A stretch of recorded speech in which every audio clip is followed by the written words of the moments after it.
Merci de m'accueillir officiellement à Paris et en France en qualité d'ambassadeur extraordinaire et plénipotentiaire de la République de Côte d'Ivoire près la République française. Certes, c'est un grand honneur qui m'est ainsi fait et je le reçois comme tel depuis ma nomination à cette prestigieuse charge. Mais c'est surtout au président de la République de Côte d'Ivoire, son Excellence Laurent Gbagbo, que s'adresse le geste amical du président de la République française, son Excellence Nicolas Sarkozy, qui accepte solennellement le nouvel ambassadeur ivoirien que je suis.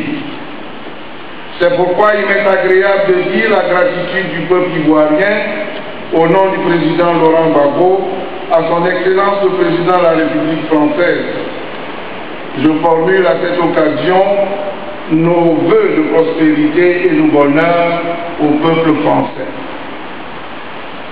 Sur cette terre chargée de mémoire et de dignité, ma présence signifie tout à la fois la force et la profondeur des liens qui unissent nos deux pays, en même temps qu'elle veut traduire le refus des appréhensions et des crispations qui naguère obstruaient l'horizon d'une coopération amicale. On dit chez nous que l'oiseau ne se révolte jamais contre l'arbre sur lequel il a l'habitude de se poser. Mais pour autant, il ne fait jamais son nid là où le chat a lui aussi pris l'habitude de se reposer.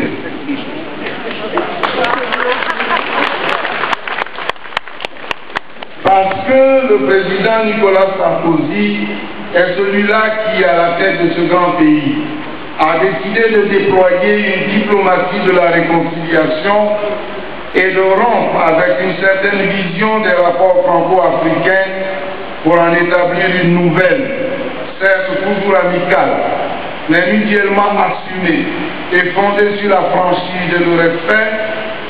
Nous sommes fondés à croire qu'il n'y a pas de chat sur cette arbre de la coopération internationale. Pour qui les rapports amicaux s'approfondissent lorsqu'ils sont fondés sur la responsabilité partagée et le respect mutuel, les convergences sont ainsi nombreuses. Merci donc à son Excellence le Président Nicolas Sarkozy d'avoir accepté mon accréditation auprès de lui, car ma mission visera à traduire le mieux possible cette convergence de vues sur les rapports inscrits dans l'histoire partagée de nos deux peuples. Pour tout dire, et en pastichant cela un mot du général de Gaulle, merci à la France d'être ce qu'elle est. C'est-à-dire un grand pays forgé par l'histoire, ouvert sur l'avenir et jaloux de sa liberté, autant qu'il respecte celle des autres.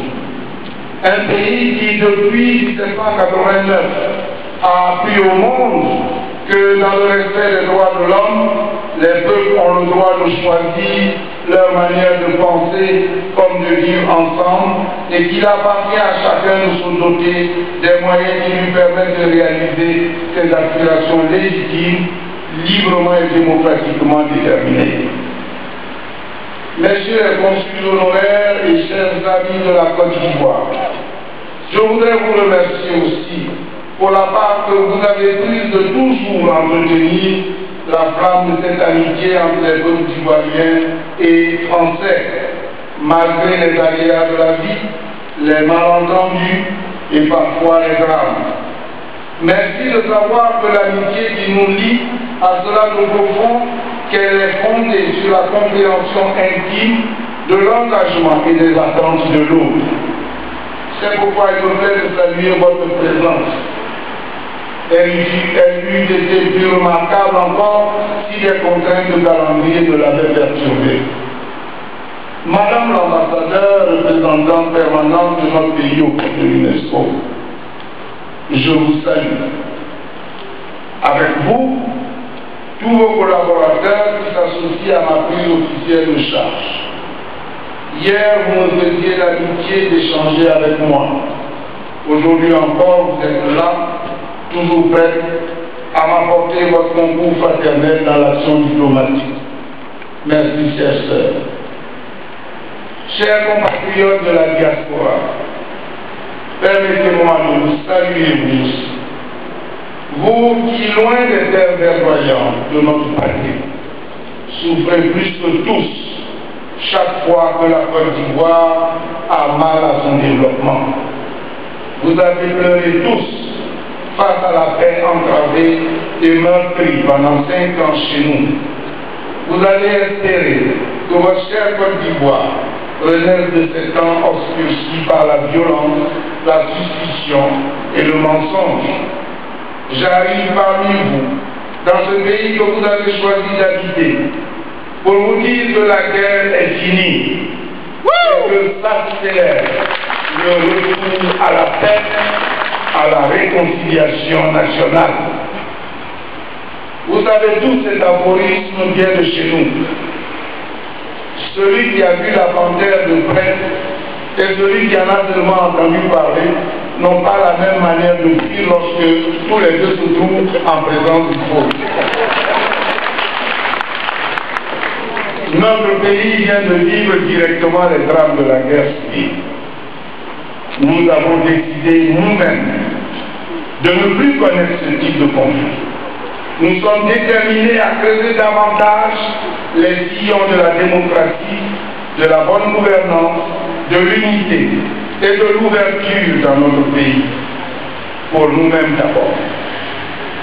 Il nous faut ouvrir des chemins nouveaux de compréhension et de justice, renouer durablement avec un développement profitable à tous dans notre pays et aussi en Afrique de l'Ouest.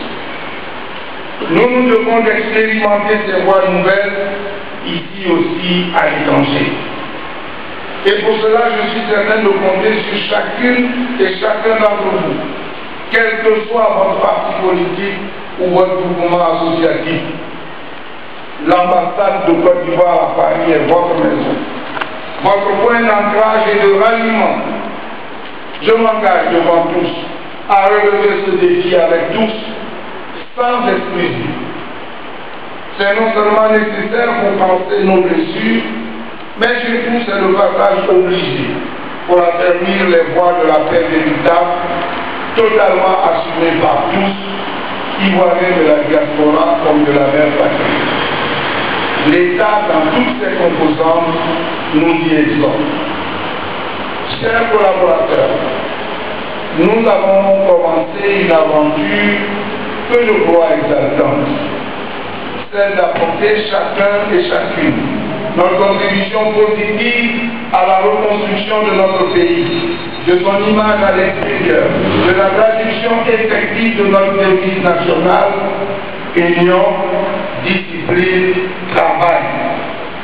Je vous remercie d'avoir accepté d'expérimenter avec moi dans cette optique la voie de la gestion participative, du travail bien fait et du respect mutuel.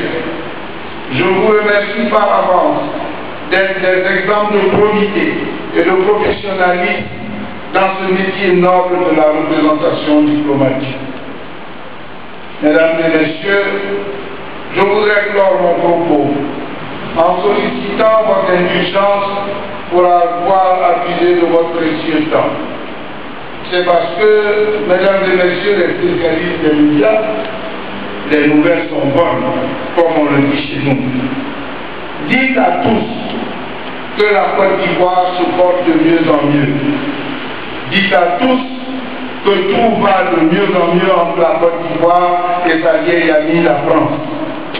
Dites à tous que le soleil se lève à nouveau. Merci à tous.